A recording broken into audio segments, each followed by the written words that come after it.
It goes back to how we've set up our society. We set up our society at a time when women did not have voting rights, and things were created for men. They were created to support men. They were created to support men's careers. Does talking about your money make you cringe? Are you tired of fighting about finances? Do you want to stop sabotaging your financial happiness? Then you are in the right place. Welcome to Breaking Money Silence, a podcast series aimed at helping all of us talk more openly about money. Your host, Kathleen Kingsbury, is a wealth psychology expert who is doing what she does best, speaking about taboo topics. International speaker, author, and founder of KBK Wealth Connection, Kathleen understands money and our relationship with it. Over the past decade, she has empowered thousands of people to break money silence at home and at work. Now, here is Kathleen. I am very excited to have Janine Rogan on the Breaking Money Silence podcast today. She is the author of a new book called The Pink Tax: Dismantling a Financial System Designed to Keep Women Broke. And of course, if you follow the show and know what my passions are, you know why I'm so excited about this book. Janine is the founder of the Wealth Building Academy. She's an award-winning CPA, and she's on a mission to educate and empower women to confidently and profitably grow their wealth through financial feminism, which is financial equality for all. Again, she just published her first book, I believe it was in May. And in the book, she explores the hidden ways that women are held back in our society, from overpriced women-themed items to the motherhood penalty. And I'm so happy for her that it came out and it was #1 on Amazon for Feminist Theories books. Welcome, Janine, to the podcast, and congratulations on publishing the book. Thank you, and thank you for having me. I'm really excited for this conversation today. Yeah, me too. I just love that you were able to explore this topic in such detail and put it all under one book cover. That I think is just such a gift to the field and is going to help so many women. But before we get into anything too deeply around what the pink tax is, tell me a little bit about why you wrote the book and why you dedicated over 2 years of your life to this topic. Yeah, so I've been in the personal finance space for a little over 12 years now, which kind of makes me feel old. But, originally when I kind of got into the personal finance space, I was also doing my designation for my accounting designation. And I was really finding that people, even in the CPA program, were being taught how to manage business finances. And I was filing some of the biggest tax returns and auditing some of the biggest companies here in Canada, but nobody was teaching us how to actually invest for ourselves and build our own wealth. And I thought that that was really odd. So that's originally kind of what got me involved in the personal finance space and learning to invest and build my wealth. And then probably about 4 or 5 years ago, what we were hearing in terms of personal finance advice to women was the reason you don't have money is because you buy expensive shoes or lattes every day, or avocado toast is the reason that millennials can't buy houses. And I really felt that that was not actually the case. And so I wanted to dive into the research and actually find out what was impacting women's ability to build wealth and how we look at closing the gender wage gap. And the book is a culmination of all of that research over probably half a decade. Ooh, half a decade. So you really did a deep dive. Now, one of the things that I just have to comment on, and I think it's generational. So you were told that you can't have avocado on your toast. I know I was told that if I just didn't have a cup of coffee and I made coffee at home, somehow I would acquire wealth. And I'm an older Gen Xer. And so what is interesting to me, and certainly what a lot of the work that I've done over the past 15 years has been, is really educating advisors, financial advisors and related professionals on how to communicate more effectively and empower women. And one of the things that always kind of irks me is when they blame the client for, like, somehow it's the client's fault, as opposed to maybe the industry hasn't done a really great job of educating the women in the way in which they need to be educated. Yeah, I have a real big problem with that. And I think especially because women were left out of the financial conversation for so long. It's no wonder that they are maybe a little bit more hesitant to get involved with their finances. It was, sorry, mom, if you're listening to this, but it was in my mom's generation. Like, she was alive when women couldn't open bank accounts. That was the 1960s. And it really hasn't been that long that women have even been able to be part of this conversation. So when we're looking at the starting point for men versus women, it's so much farther back for women. We have to bridge that gap to even get them to the point where they are comfortable with asking questions and being involved. And that really, I would say, for advisors too, that's the first step.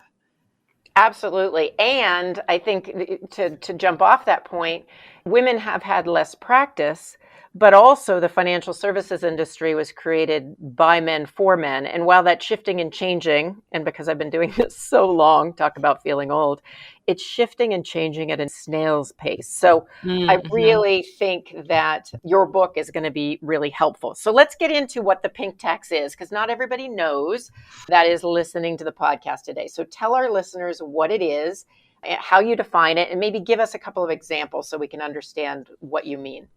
Absolutely. So the original kind of definition of the pink tax was coined in the 70s, and it talked about the price discrepancy between men's and women's products. So if you walk into a grocery store or a pharmacy or what have you, and you go look at razors, the men's razor is going to cost less than the women's razor, and even if they're the same brand. And really the only difference is the color. And then when we look at things like shampoo or lotions, and we compare those types of products, what we find often is a price discrepancy, but also sometimes if they're the same price, the women's product has less volume in it. So it's smaller. And, that extends everywhere from, those products that we find in our drugstores to kids' helmets. Pink helmets typically cost more than the blue helmet for little kids. We see it everywhere in our society. And so, that is kind of initially what the pink tax was coined as. Where I go with it in the book, obviously we include a little bit around that, but I think to your point, there's so much systematic work that we need to do that also impacts women's bank accounts. So if we look at things from the wage gap, with which we know exists, women are paid less than men, then they're hit with the pink tax, where they're paying more for things, and then they don't have the ability to save and invest as much. So there is a wealth gap. And when we look at kind of all of the pieces of the system that uphold that, what we really do find is women are at a disadvantage and have to pay more for things. So everything from maybe them having less access to credit, and that leading to a lower credit score, which leads to a higher interest rate on your mortgage, and you're paying more interest. There are so many examples of how we hinder women in terms of their ability to build wealth. And then, of course, taking that one step further, any level of intersectionality you add, whether that's if you're an LGBTQ2S plus person, a woman of color, there's just even more systematic barriers that stop you from building wealth in the same way that a white man might. And what is interesting is you are located in Canada, I am in the US, but I feel like the many issues that you discuss, because I've worked with Canadian banks as well, are very similar, that it doesn't really change from country to country. Would you agree? Yeah, I think, Canada and the US are very similar in maybe that area. I would say when we start to look at some of the gender equality policies in some of the European countries, that's where we start to see a little bit of a difference, but they're still facing the same challenges. But Iceland is a really good example. They're number one again this year in terms of closing the gender wage gap. They still have work to do, but they're the closest country in doing that, simply because they have policies around that. So I definitely think both Canada and the US could do a better job when it comes to policy. And they're very similar, I would say, other than probably maternity leave. I was going to say, it's very different in Canada than it is in the US. We just throw people back to work in a week, or we don't pay them, and you give them a year off. So we actually give up to 18 months now. Oh, so. Wow. Yeah, I can remember first learning about that, thinking, wow, that is so cool and so different. It doesn't mean that it isn't challenging and a challenging period for a career woman who's having a baby, but to have that kind of support, or at least the idea that this is a really valuable time in a mother and a child's life, is really nice that they have those policies. So quickly, just to go back to the pink tax before we move forward in terms of other things like wage gap, I can remember before I moved out of Boston, I used to live outside of Boston, maybe about, I don't know, 10 years ago. And I had a good relationship with my dry cleaner because in the big city, I used to actually use a dry cleaner. And in Vermont, I certainly do not. But I would go into the dry cleaner on a regular basis. And one of the ways in which you can see the pink tax is in just dry cleaning a woman's shirt Yes. versus the man's shirt. And it's huge. It's like men, I think it was like, it's a long time ago, but it was like $1.25. And for me, it would be like $4.50. And so I looked at my dry cleaner and I said, why is that? I just wanted to know why. He laughed and he tried to explain it to me. And the only thing he could come up with was the machines for dry cleaning a man's shirt, like they were created to dry clean a man's shirt. So it was cheaper because with a woman's shirt, we had to do it differently. And I thought to myself, I said, well, why don't we just get and create another machine? Like it never made sense to me. So do you have any sense, Janine, as to why this is? I mean, we're not going to necessarily solve it, but why is it that women are so discriminated against in these variety of areas? It goes back to how we've set up our society. We set up our society at a time when women did not have voting rights, and things were created for men. They were created to support men. They were created to support men's careers. It's funny you say the dry cleaning. I've read other examples of, and I guess ultimately this is kind of a pink tax, but when we look at medical research, and seatbelts is actually a really good one as well. Yep.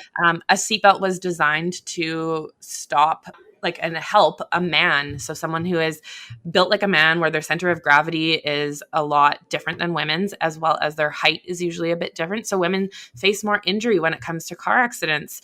And that ultimately would lead to time off work, less money, etc., as well as obviously continuing ailments and maybe needing to pay for physiotherapy there. So when we look at how we set up our system, the patriarchy set it up to support themselves in terms of their ability to earn money and exist in that society. So when we look at even unpaid labor, does not contribute to GDP. And that is a really interesting thought to have when it comes to, women taking care of children or elderly people in their family. None of those things contribute to our GDP. And so that ultimately to me says, well, that's work that's not as valuable as a man who goes into the office and earns an income. And so I think, it's so systemic, and it's been so long that it's been that way that a lot of the times it's just well, this is the way we've always done things. So of course the dry cleaning is going to cost more for the women's shirt than the men's shirt. Yeah. And so that's where we come in and we look at, well, so we need to do something differently. You mentioned how the pink tax also kind of contributes, although it's somewhat different than the gender wage gap. But it's certainly, you take the gender wage gap, the pink tax, the burden of being a mom, or the child care or caregiving burden, you add all of those together and they really do impact women's ability to create wealth and also retire comfortably. So tell us a little bit about how those things come together, and is there a way in which we can fight back against that? Yeah, it is complex and multifaceted. And I think that we always have to kind of start from that point, because often I think sometimes we're looking for a really simple solution to a problem that has been ingrained in our society for hundreds of years. So I always want to start with that. And like I mentioned, women earn less than men. So the wage gap exists. There's lots of research to support it. And so women ultimately have less money to begin with, and then they're paying more for things, which ultimately leads to them having less disposable income, less ability to save and invest and build their wealth. And that's where we see the wealth gap. White women have just 30% of the worldwide wealth, and women of color, it's just 2%. So there's a huge gap when we look at that and from that perspective. And then we know women live longer than men. So they're hit at every stage of their life. And that's, not even taking into account the fact that if they have a baby and take time away, they're impacted with the motherhood penalty, or they're passed over for a promotion because they're on mat leave. It's at every level, it's at every stage of a woman's life. And then we know that women live longer than men, so they are going to need more money to retire than their male counterparts. And we're just not setting women up for success to do that. What is also interesting is that as this great wealth transfer occurs and more wealth goes to women and more women are creating wealth in their own right, I think it's a reckoning. I think the timing of your book is really good because it's no longer just the men who are controlling the wealth. I really feel like we're kind of at this tipping point. But speaking of men, this is a women's issue, but it's also a human issue. So how are men influenced by this pink tax and these things that we're talking about? And more importantly, as allies, what action can they take to start to chip away at this? Absolutely. And such a good question, because men absolutely need to be involved in this. We won't solve this problem without having everybody at the table. I think one of the biggest things we see is men have the burden or feel the burden in society to be in charge of earning income. And a lot of their self-worth is tied to how much they earn and if they can be a provider for their family. And we see a lot of men actually go into quite severe depression if they're laid off from a job or they lose their job, because their entire identity is wrapped in that. And I'm not saying that doesn't happen to women, it's just more likely to happen to men. And then because of this, often they're not involved as much in their children's life. And we know that it's really great for children to have both parents involved, and obviously taking some of that mental load off of women as well. And men are happier when they're more involved in their children's life. And if we don't bring down some of these systems and change some of the biases that we have, men are not going to feel like they have the ability to take time off, to take that paternity leave for an extended period of time.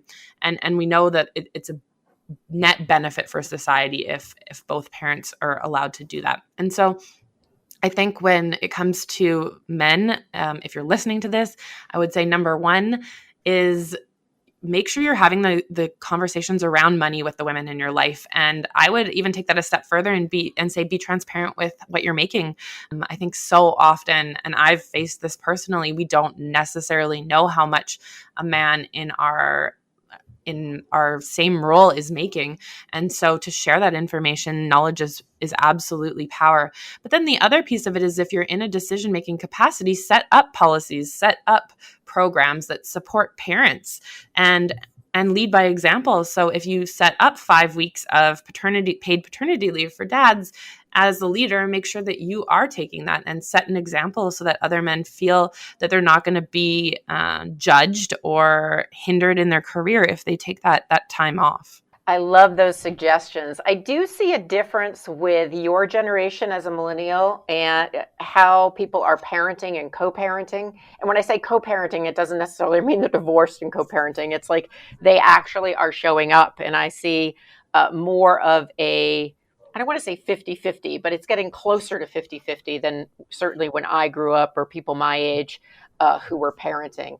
But I think the other piece that you mentioned is the role modeling, not just in terms of the parenting, but also role modeling in terms of setting up policies, taking advantage of those policies. I do a whole thing on negotiation, so I absolutely love the salary transparency piece. Mm-hmm.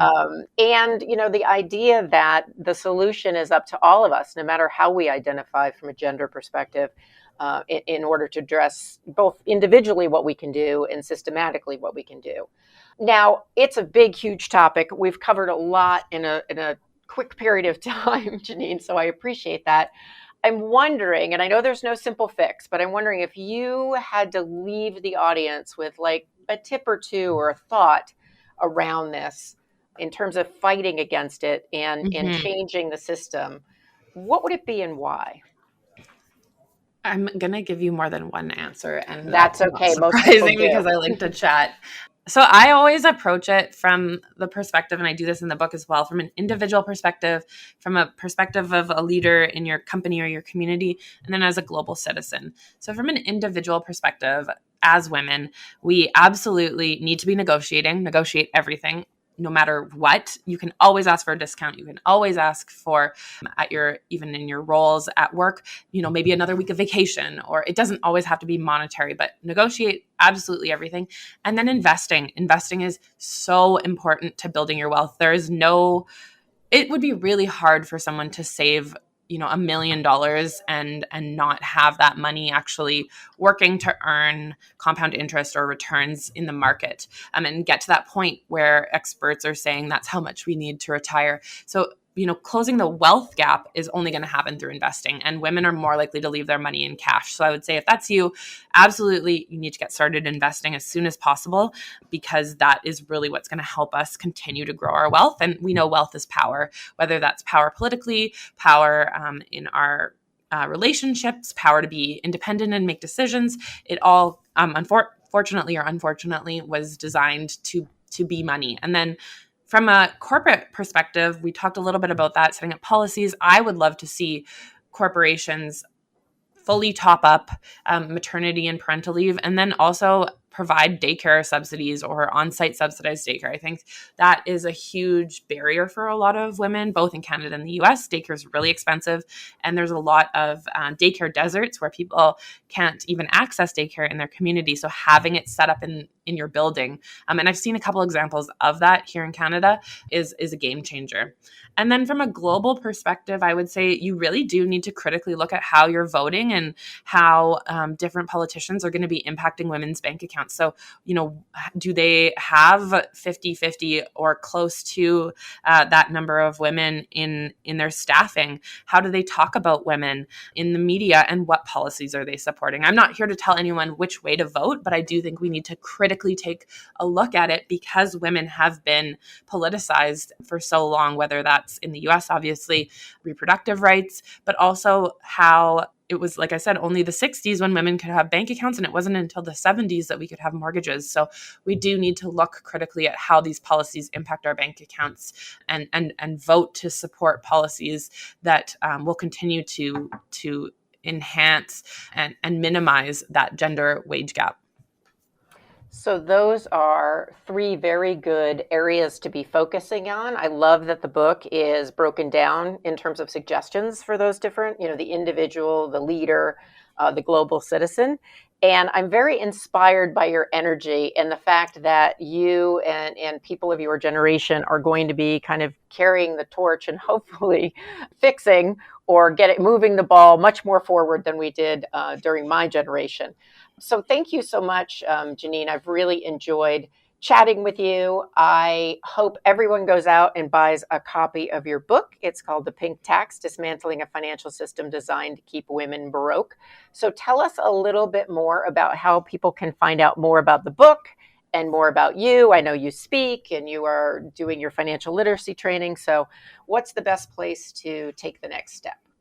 Absolutely. I love connecting with people in the community. I am on all of the social medias with the handle at Janine Rogan. So Instagram, TikTok, YouTube, LinkedIn. So always happy to connect with people there. You can find more information about the book at pinktaxbook.com. And then I do a lot of speaking, as well as I teach a course around how women can start investing. So if you want to learn more about that, you can head over to the wealthbuildingacademy.com. Excellent. Well, we will put all those links in the show notes. And it was so inspirational and so exciting to break money silence with you and celebrate your new book. Congratulations. And again, thanks for breaking money silence with me. Thank you for having me. Thank you for listening to Breaking Money Silence, hosted by Kathleen Burns Kingsbury, a wealth psychology expert, author, and founder of KBK Wealth Connection. If you like what you heard today, be sure to subscribe on iTunes or your favorite podcast app and leave a review. Also, share this episode with your friends and family. It is a great way to get the conversation started. For more money talk tips and information, or to hire Kathleen to speak at your next event, go to www.breakingmoneysilence.com.